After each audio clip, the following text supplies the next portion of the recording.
Philip Douthett, the men's marriage mentor here. I help men renew their failing marriages while creating a meaningful legacy. And if that's what you're looking to do, then you're definitely going to want to take notes on today's video. And if you found this information that you're going to learn today to be valuable, be sure to share this video and click the like and subscribe button so that you get the notifications of other videos that I release. Before we get into the video, be sure to stick around to the end where I reveal the details on how you can join me in my free training that walks you through how to renew your failing marriage by doing the right things at the right time in the right order, even if your situation feels completely hopeless right now. So be sure to stick around to the end for that announcement. And just so you know what to expect here, this video that you're about to watch was a training that I did inside of my private group that is directly related to the title of today's video. So get ready to take notes, then apply what you learn so that you can get the results that you desire. So with no further delay, let's get to it. Hunter said, my wife said in our conversation last night, that I was putting pressure on her, just wondering, should I back off? Or do you think this pressure is coming from a different place, like pressure to put in some work as well? Because she's noticing the shifts that I've been making. So first thing that comes to mind, Hunter, I'm going to work backwards here. I respect you for using the word shift. Congratulations, use the word shift and not change. I noticed Darren right below that posted a comment and he used the word change. I'll get to that in a minute. But being in the program, you understand that I talk about shifts and how change can feel fake and inauthentic, and it's about shifting. You have a starting point. This is where you are now. Well, you've got to shift and just keep going on, an altered path, but you're still working towards renewal. She's noticing that you've been making shifts. Great. Hunter, you've been in the program for how long? 3 weeks or so? The program is a full 8 weeks to go through it from start to end. But after you go through it for the first 8 weeks, you have lifetime access to it after that. So here you are about halfway through the program and you're already starting to make shifts, and she's noticing. She's probably liking the improvements that you're making. So what I would say to you in this case, Hunter, is keep going, don't stop. Okay? Where you are right now in the shifts that you have been making, the improvements, the advancements, the maturity shifts that you have been making recently are starting to have an effect on her, and that's exactly what you want. You have to get to a point, or you will get to a point in the relationship where she herself will come to this crossroads that you came to, and you guys have no idea how many hundreds, probably thousands of times that I have seen relationships shift 180.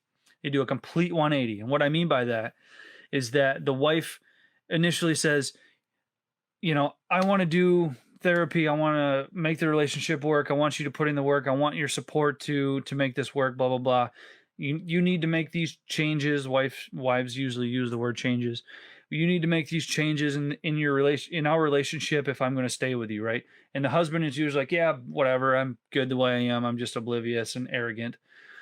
But a man comes to a crossroads where he, follows his wife down the path of divorce and destruction of the marriage, or he says, okay, I'm going to step up and lead the relationship. And I always use lead the relationship with the left because it's your ring finger, it's your left hand, right? So you make the decision to lead the relationship. And that's what I mean by the 180, because a lot of relationships will go from, hey, my wife was the one trying to save their marriage, and now it's me trying to save the marriage. And I can't tell you guys how many times, countless, hundreds, thousands of times I've heard men say that, and they're going through that situation. I've had guys very recently, like today, I had one of the guys that I talked to today said his wife was trying to push him to make some changes, and now she was the one wanting to make the changes, and now it's all on him to save the marriage, right? So he feels like it's all the pressure is on him. All the pressure is on him. And so a lot of you guys are in that situation, right? And Hunter, you'll get to that point where you're making all these advancements and improvements and positive shifts in yourself as a man, husband, and father. And she's going to realize that, notice that, feel that, sense that, like that. And she's going to have to make the decision for herself one of these days. So one of these days, she's got to make the decision, okay, I'm going to, for lack of better terms, get in line and follow you towards renewal of the relationship, or she's going to go down a path of self-destruction herself. And there's nothing you can really do when that happens except be there and support her and be that positive influence that she needs.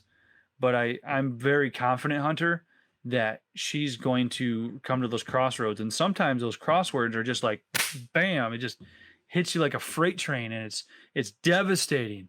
Or other times, like it was for me, it was very devastating for me with my wife. Or there's sometimes she'll wake up, she'll be like, all right, okay, I get it. It makes sense. I gotta step in line and put in the work, the effort, the commitment to my marriage in order to make it work. And she'll sit you down, you'll have that conversation, and you guys will be going full bore together towards the renewal of the marriage. And that's what I want for you to happen. I want for her to come to that realization before it's so catastrophically devastating and it feels like the weight is on her shoulders. I don't want it to get to that point. Some women it happens, some women it doesn't. And so my point is, I wish for you guys, for all of you who are struggling to renew your relationship, as you lead the marriage, doing the right things at the right time in the right order with the right intentions. That's all very, very key in the process of renewing a marriage. My goal, my wishes for all of you is that it's not a catastrophic, devastating blow to your wife where she realizes that, oh shit, everything's going to just blow up if I don't make these shifts like right now. That it's more of a realization for her. And then she, like I said, sits you down, has that conversation. And that's much more productive when that happens. So you're talking about, Hunter, you're talking about the pressure that you're putting on her. Do you back off? It's tough to tell because I don't know exactly what pressure you are putting on her. You're talking about wanting her to put in the work. Yeah, you need to back off. You just let her come to her own realization in this situation. Back off.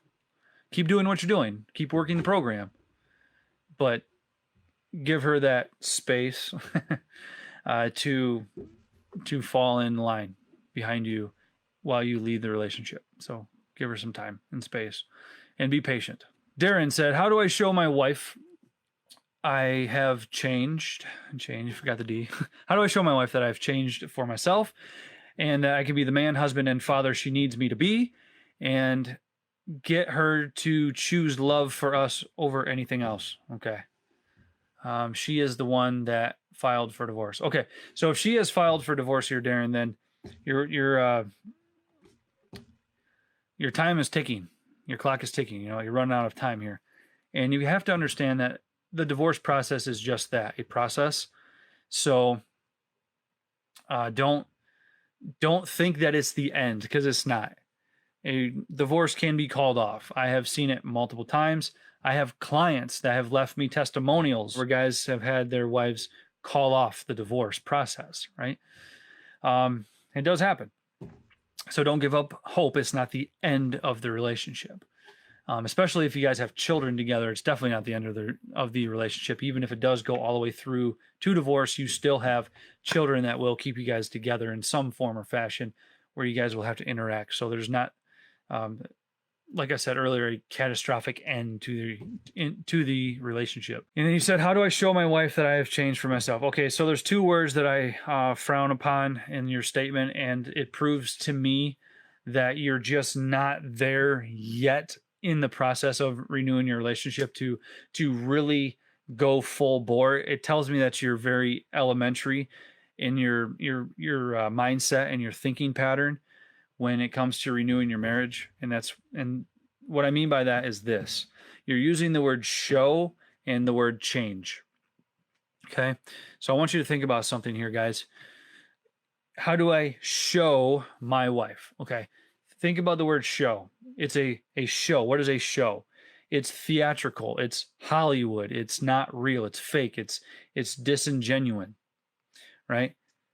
And so because of that, it being very showy, it comes across as fake, and your wife can feel that, sense that, and she's going to say things like, "You're just trying to win me back," or "The changes that you're making are only temporary, just to win me back," or "I don't believe you.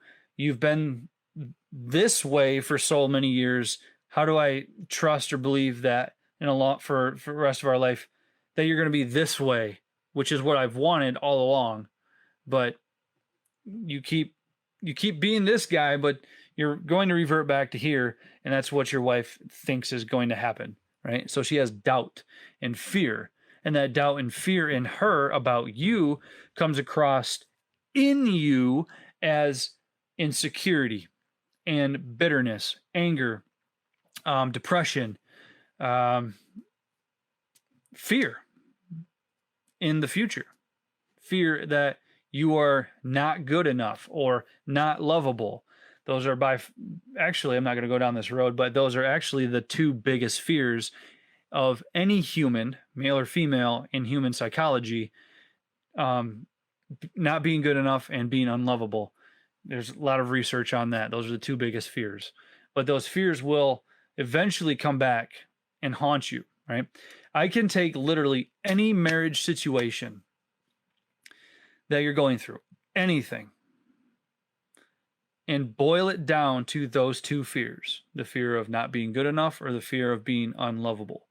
I can boil anything down to one of those fears, guaranteed. I'll bet on it. Bring it on, right? So for you, Darren, stop being showy. It's not about showing your wife. I talk about this in great detail inside the Men's Marriage Mastery Program. I'm not going to be on here for hours and hours and hours to explain all of this. It does go into great detail, but stop being showy. Just be the man. And you also use the word change. Again, change feels inauthentic. It's not about changing. It's like Hunter said. Hunter's in the Men's Marriage Mastery Program. He talked about shifting, right? It's not about changing. It's about shifting. Because changing means you change everything, right? You change your shirt. You change a tire. You change a light bulb. You change vehicles, whatever. You change it, right? It's not about changing it completely, because change brings about fear and doubt in your wife. Fear that you're not going to keep this up, fear that you're lying to her, fear that you are only putting on a show, right? And so all of that, although your intentions are good, Darren, I applaud you for that. All of that tells me that you have a very elementary thought process in the renewal of your marriage. And the renewal of your marriage is not, "Oh, I'm going to be nice to her. I'm going to call her beautiful. I'm going to send her a I love you text every once in a while. And I'm going to send her flowers to the office, or I'm going to, I don't know, buy her lunch or whatever." You know, that's not, that's stuff that you should have been doing all along to begin with, right? But that's not how you renew a marriage. The process is much deeper than that. Much 1,200 steps deeper than that. And I talk about that in the Men's Marriage Mastery Program. It sounds so salesy, but it's the truth. I'm going to move on. All right. So Mike, he posted a comment here. He said, "If you're truly going to do it for yourself, then it doesn't matter if she notices or not. Be whole for yourself. You're not being whole if you're still walking around and wondering if people are watching you. Be 100% present in your life. She may or may not ever notice. And if she does, she may not even ever care. Again, changing for yourself means you don't either. I have changed for myself and it has been great for me and my kids. She is the only holdout, but I didn't do it for her anyway." Congrats, man. It's really amazing. She's got to go through for her own self too. Okay. I'm sure there are some things that these guys can suggest. That being said, You really shouldn't try to influence her change in her anyway. Once she's there, then things can be right for it to happen.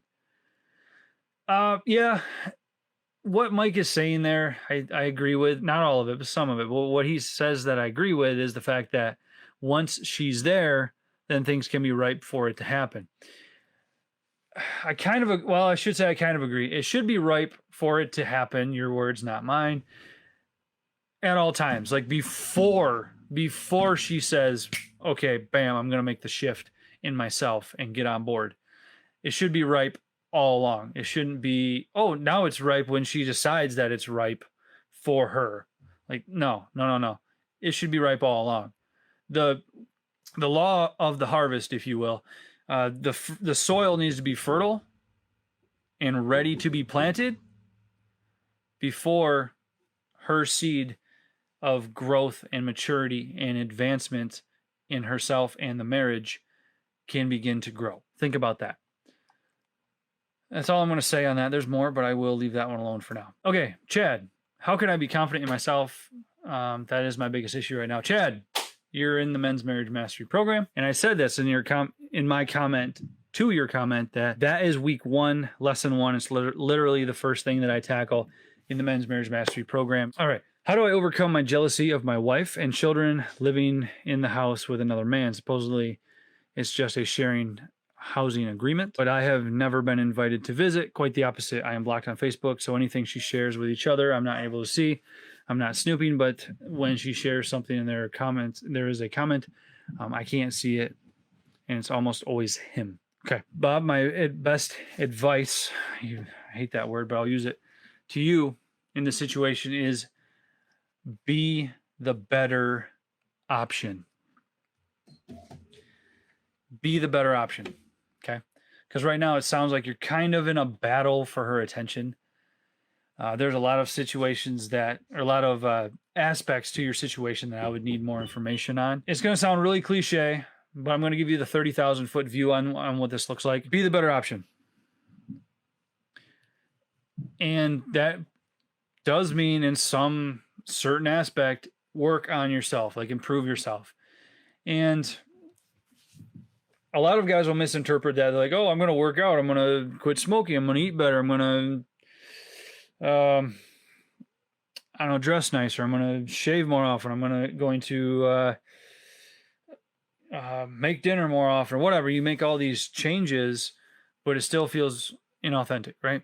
So for jealousy, I do talk about this inside my program, not in great detail because there's really not a lot of detail to it. But basically, in order to get over the jealousy, you have to be the better version, the better choice, if you will, for your wife, right? And even if it doesn't work out and things do go awry, you still are able to look at yourself in the mirror and know that you did your best and you became the better version, the best version of a man that you can be, even if she decides to not get in line. Okay? So that's what I'll say on that, and I'm going to move on. Mike says, think about what you're able to actually control, which is always only yourself and your emotions, and do that. When you find yourself feeling triggered, try and to find something positive that you can do for yourself. Remind yourself that you cannot control it, and commence to what you can control. Definitely let go, man. Delete her on Facebook, or really get yourself off Facebook by finding other more productive things to occupy your time and explore your interests. Good luck, dude. Okay, so what Mike is hinting towards is shifting your focus. Basically, is what he's saying. Do healthy things and shift your focus in what you are doing, saying, thinking, acting, etc. There's a lot of truth to that, but you've got to be careful, Mike and Bob. You have to be really careful in this. And I say that because if you direct your focus too often on other things, you are actually suppressing the emotions within you. And there will come a time when those emotions will erupt. And that is not productive in your relationship. It's not productive in yourself. It's not productive for those around you. You will, in a sense, implode. And that is very dangerous emotionally, psychologically.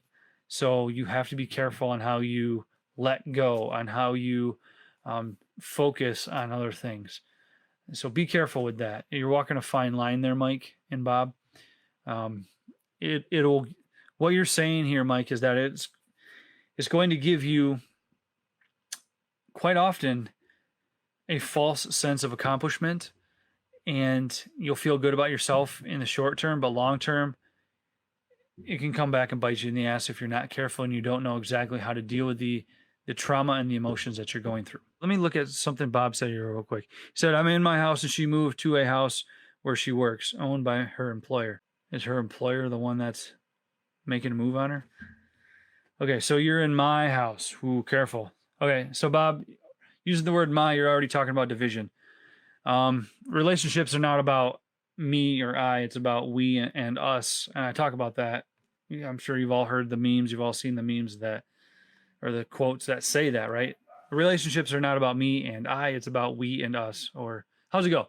It's not about I and me, it's about us and we. That's what it is, because it rhymes. That's how it goes. So be careful about how you use the word my house. So already you're showing division there. And that's a very dangerous road to walk on.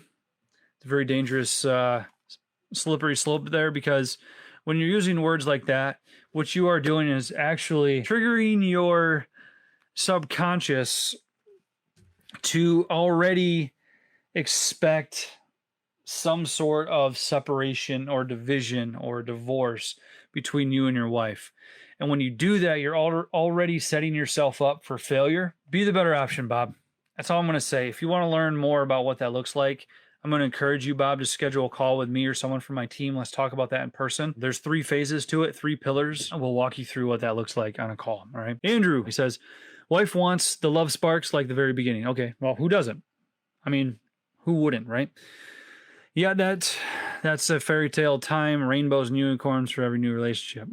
Okay. My thoughts, correct me if I'm wrong. I need to do a lot of little things I used to do, like hidden notes, the playful jokings, and the small things, ? Thoughts. Okay. Those are things that you should have been doing all along. Here's a mistake that I made. Now, I actually talk about this in the program too. I'm a little more open about it in the program, where I thought that it was the best idea to write a note. I wrote 3.5 pages. Wrote a big 3.5 page note to my wife, just kind of spilling my heart and apologizing, blah, blah, blah, blah. She read it, folded it back up. I have no idea where it is. I don't even know if it still exists. It's probably somewhere in this house. I don't even know. It's been several years. But I thought that was the best thing. And here's my direction to you here, Andrew, is don't do what I did. And listen to your wife in an effort to reply. Here's the golden nugget. Listen to your wife in an effort to understand. Okay? And so for you, the hidden notes, the playful joking things that you're doing, the small things that you're doing, sound good on paper. Your intentions are right. And sure, intentions are part of the game, right? I get that. You get that. Intentions are part of the game. But the action behind it feels inauthentic to her. I would be willing to bet, based on what you said here, Andrew, that your wife is feeling as though you're putting on a show. And nothing you do is going to make her change her mind. Nothing you say is going to make her reconsider the relationship. I've heard it all. Some variation of that. I've heard it all before. And so when that's the case, go back and listen to what I said earlier to Hunter. It's about shifting, doing the right things at the right time in the right order with the right intentions. And yes, the intentions, like I said, the heart is there, but the execution is not with the right energy. It's not with the right timing, and it's going to backfire. So you keep doing things, like you said, little things, hidden notes, joking, small things, right? It's selfish. Andrew, it's selfish. This isn't about you. It is to a certain extent. But it's along the same lines of you have to put your own oxygen mask on first before you can help others. And for you, that's what I'm saying here. You need to stop doing these little things that you think are going to win her back and make her change her mind. Because all it's going to do is make things worse. It's going to push her further away, and that's where a lot of men go wrong. And so once in a while, I get some kickback and some pushback from guys who are in my program because they're like, oh, the things that you're telling me to do are counterproductive. And I'm like, they feel counterproductive. They feel like it.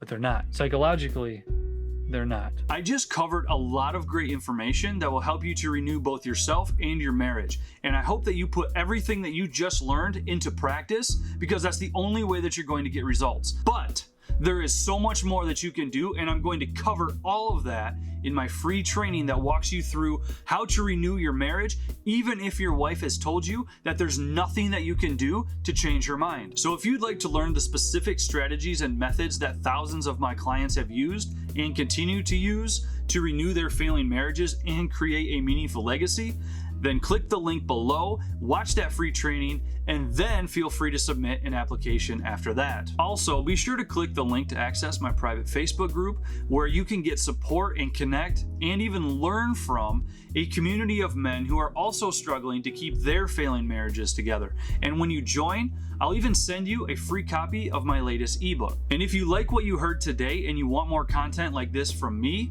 hit the like button and subscribe to the channel, and be sure to comment below with any questions or tell me whatever it is that you found to be the most helpful. And like I mentioned before, click the link below for that free training that I mentioned earlier. I'm Douthett, the Men's Marriage Mentor, and I'll see you on the next video.